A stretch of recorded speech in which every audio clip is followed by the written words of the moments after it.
வித்திரு தான். அதனால தான் ஷாஃபி மதஹ்பில் கூட உங்களுக்கு சட்டம் தெரியும். வித்திரில் குறைஞ்சதாக 3 ரக்காத் தொழுகிறோம்ல, அதிகமான ரக்காத்து ஒரு ஆள் தொழ நினைச்சார். வித்திரில் நிறைய ரக்காத்து, அது 11 ரக்காத்து ஷாஃபி மதஹ்பில். ஒரு ஆள் வித்திரு தொழுகை நான் நிறைய தொழு நினைக்கிறாரு, எத்தனை ரக்காத்து வரை தொழுவலாம்? 11 ரக்காத்து வரைக்கும் தொழுவலாம். குறைஞ்சதாக 3 ரக்காத்து வரைக்கும் தொழுவலாம். இந்த 11 ரக்காத்து வரைக்கும் தொழலாம் அப்படிங்கிற அந்த சட்டத்தை ஷாஃபி இமாம் இந்த அதிலேருந்து எடுக்கிறாங்க. இந்த இவங்க கொண்டு வர்றாங்கல்ல ஹதீஸு, இது வித்ரு தொழுகை பற்றியதாங்கிறது இன்னொரு ஆதாரம் தெரியுமா? இதே ஹதீஸை இமாம் மாலிக் ரஹ்மத்துல்லாஹி அலைஹி முவத்தாவுல கொண்டு வர்றாங்க. பாபுல் வித்ரி, வித்ருடைய பாடம் என்று போட்டு இந்த ஹதீஸ் கொண்டு வர்றாங்க. இப்போ எல்லாம் சொல்றாங்க இந்த ஹதீஸ் வித்ரை பற்றி என்று. இன்னும் சொல்லப்போனால் அந்த ஹதீஸிலேயே இருக்குதுங்க இது வித்ரை பற்றி தான். எப்படின்னு கேட்குறீங்களா?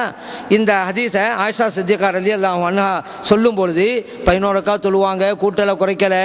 அப்போ நான் கேட்பேன் ஸல்லல்லாஹு அலைஹி வஸல்லம் அவங்ககிட்ட, அத்தனாமு கபில அன் தூத்திர யார சொல்லலாம், வித்ரு தொழுகைக்கு முன்னால நீங்க தூங்குனீங்களா அப்படின்னு நான் கேட்பேன்.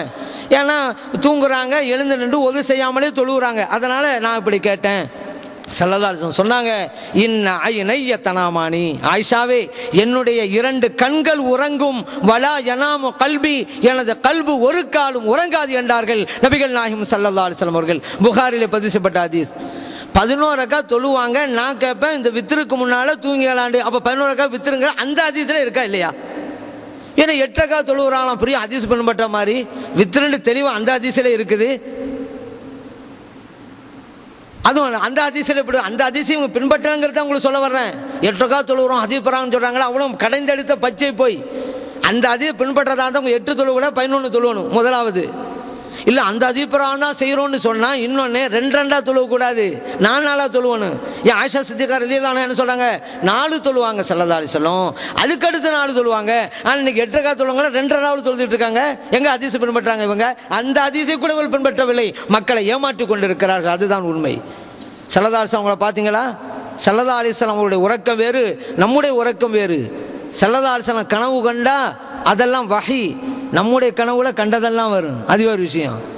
இந்த நிலையில இருக்கக்கூடிய வஹாபிகள் ஸல்லல்லாஹு அலைஹி வஸல்லம் போய் நம்மள மாதிரியா?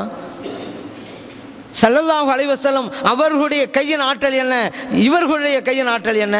ஸல்லல்லாஹு அலைஹி வஸல்லம் கையால் ஒரு தடவுனாக்கா கால் எலும்பு முறிவு அகண்டு போயிருச்சு. அப்துல்லாஹ் இப்னு அத்தீக் ரலியல்லாஹு அன்ஹு உங்களுக்கு புகாரிலே பதிவு செய்யப்பட்ட ஹதீஸ். இன்னைக்கு எல்லாம் மருத்துவமெல்லாம் வந்துருச்சு, மருத்துவம் ரொம்ப முன்னேறிச்சுன்னு சொல்கிறோமே. ஆக்சிடென்ட்டில் கால் எலும்பு முறிஞ்சு போச்சுன்னு வச்சுக்கிறோங்க, மாத கணக்கில் பெட்டில் உட்காந்துட்டு இருக்கணும். சில பேர் வருஷ கணக்கில் இருக்கிறாங்க. ஆனால் நபி நாம் ஸல்லல்லாஹு அலைஹி வஸல்லம் அவர்கள் ஒரு தடவை தடவுனார்கள், முடிஞ்சிச்சு. அந்த கையினுடைய ஆற்றல் அது.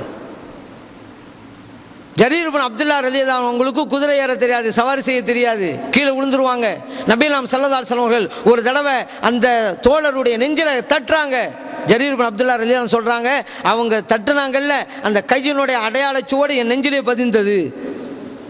அதுக்கு அடுத்து நான் குதிரை ஏறுறேன். அதுக்கு பிறகு குதிரை ஏற சொல்லிட்டாங்க, நான் விழுவே மாட்டானே, கரெக்டாக போவேன். புகாரிலே பதிவு செய்யப்பட்ட ஹதீஸ். நம்மெல்லாம் ஒன்று ஓட்டுறதா இருந்தால் பழகணும். ஸல்லல்லாஹு அலைஹி வஸல்லம் அவங்க ஒரு நாள் பழகணும் அவசியம் கிடையாது. ஒரு தட்டி ஏறி உட்காருங்கடா ஏறி போய்கிட்டே இருக்கலாம். இப்போ கார் ஓட்டணுமா, நம்மளாம் பழகணும். இப்போ ஸல்லல்லாஹு அலைஹி வஸல்லம் ஒரு கூப்பிட்டு ஒரு தட்டி இப்போ கார் ஓட்டுங்கன்னா ஓட்டு போய்கிட்டே இருக்கலாம். ஸல்லல்லாஹு அலைஹி வஸல்லம் உடைய கைக்கு இரவு கொடுத்த பவர் அது. அந்த ஸல்லல்லாஹு அலைஹி வஸல்லம் போய் நம்மள மாதிரிங்கிறாங்க. இது எந்த வகையில் நியாயம்? நபிகள் நாயகம் ஸல்லல்லாஹு அலைஹி வஸல்லம் அவர்களுக்கு இறைவன் கொடுத்த சிறப்பு ஒன்றல்ல இரண்டல்ல, நாம் நினைவில் வைக்க வேண்டும். நபிகள் நாயகம் ஸல்லல்லாஹு அலைஹி வஸல்லம் அவர்கள் கொண்டு வந்த அந்த பாதையிலே, அந்த கொள்கையின் வழியிலே சுன்னத் ஜமாஅத்தில் சேர்ந்து கொண்டே இருக்கிறார்கள். அதனுடைய வெளிப்பாடு தான் இந்த மீலாது விழா, மௌலிது ஷரீஃப் கொண்டாடுறதெல்லாம். மஹப்பத்தின் வெளிப்பாடு. மஹப்பத்தை மனசுலே வச்சிருக்கேன் சொல்லிக்கிட்டே இருக்கக்கூடாது, வெளிப்படுத்தி காட்ட வேண்டும். இன்னொன்று நீங்கள் நினைவில் வைங்க, நபிகள் நாம் ஸல்லல்லாஹு அலைஹி வஸல்லம் அவங்களை நம்ம புகழ்கிறோம், மௌலிது ஷரீஃப் ஓதுறோம், மீலா கொண்டாடுறோம் சொன்னால் எல்லாம் நமக்கு அதன் மூலம் நன்மைகளை நாம் பெற்றுக்கொள்கிறோம். அதுதான் உண்மை, நினைவிலே வையுங்கள். சந்தனம் இருக்குது, அதை நம்ம உடம்புல பூசினா நம்முடைய உடம்பு மணக்கும். பூசலண்டா நம்முடைய உடம்புக்கு மனம் இல்லை. ஆனால் சந்தனத்தின் மனம் சந்தனத்தில் இருந்து கொண்டு தான் இருக்கும். அத்தர் இருக்கிறது, மணக்குது. நம்முடைய ட்ரெஸ்ஸில் பூசுகிறோம், ட்ரெஸ்ஸு மணக்குது. ட்ரெஸ்ஸில் பூசலைன்னு சொன்னால் நம்முடைய ஆடைக்கு மனம் இல்லை, அத்தரில் இருக்கிற மனம் இருந்துக்கிட்டு தான் இருக்கும். முஹம்மது நபி ஸல்லல்லாஹு அலைஹி வஸல்லம் அவர்கள் புகழுக்குரியவர்கள். அவர்களை நாம் புகழ்கிறோம் என்றால் நமக்கு புகழ் கிடைக்குது. நம்ம புகழலை என்றால் நமக்கு புகழ் இல்லை. ஸல்லல்லாஹு அலைஹி வஸல்லம் அவர்களுக்கு நான் புகழ் அவங்ககிட்ட இருந்துக்கிட்டு தான் இருக்கும். அதனால் அவங்கள புகழ்றதுங்கிறது நாம் பெருமை அடைவதற்கு, நாம் புகழ் பெறுவதற்கு, மறுமையிலே நாம் வெற்றி பெறுவதற்கு அத்தகைய நல்லொருளை நமது அனைவருக்கும் எல்லாம் வல்ல இறைவன் வழங்கியருள்வானாக. ஆமீன். வல்ஹம்துலில்லாஹி ரப்பில் ஆலமீன் என்று பிரார்த்தனை செய்து வாய்ப்பளித்த நல்லவர்களுக்கு நன்றி சொல்லி விடைபெறுகிறேன். அஸ்ஸலாமு அலைக்கும் வரஹ்மத்துல்லாஹி வபரகாத்துஹு.